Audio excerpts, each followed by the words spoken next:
Victor Grune était furieux après moi. Victor Grune, qui était mon professeur d'abord, ensuite est devenu un ami, ensuite je suis devenu son disciple. Il était furieux parce que j'organisais tous les ans des voyages aux États-Unis d'architectes, d'urbanistes, de commerçants que j'amenais, et il était furieux.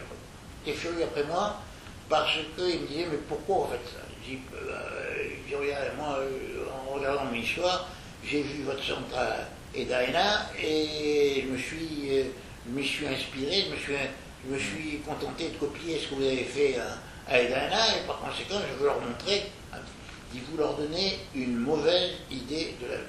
Une mauvaise idée de l'avenir et vous desservez véritablement l'architecture, l'urbanisme et le commerce. Et un jour, il m'a demandé d'abandonner mon groupe et de venir le voir. Il dit, vous êtes intéressé par l'avenir, je vais vous montrer l'avenir.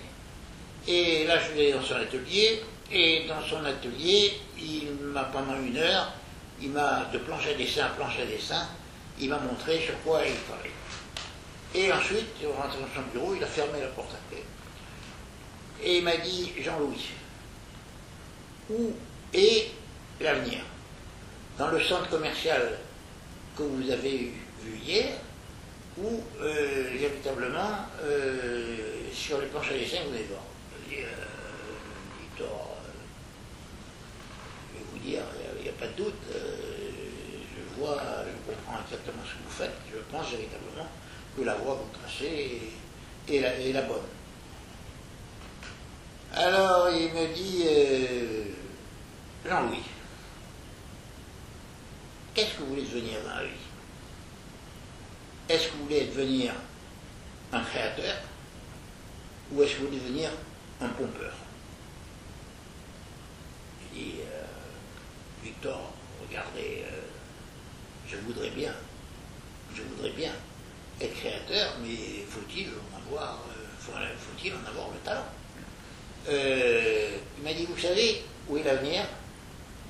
Il m'a mis son doigt sur la tête. Il m'a dit, il est dans votre tête. Il est dans votre tête.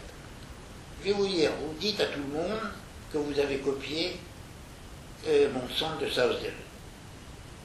Je suis allé plusieurs fois parmi d'eux et j'ai regardé ce que vous avez fait.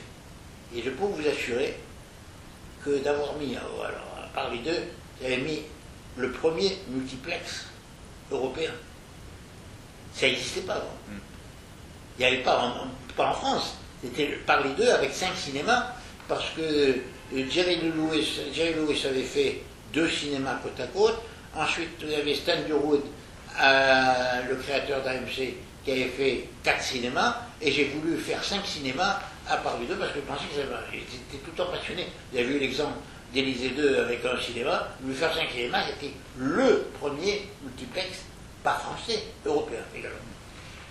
Par conséquent, il m'a dit, regardez, j'ai vu, vous avez un cinéma, vous avez mis un cinéma, c'est très intelligent, ça n'existe pas, c'est italien. Ensuite, vous avez voulu faire un mail alimentaire, le mail alimentaire, ça n'existe pas, italien. Et tout ce que j'ai vu montre que je pense que, je vais vous dire, dans un traîneau, seul le chien de tête profite du paysage. Le reste ne voit que l'écu et la senteur des autres.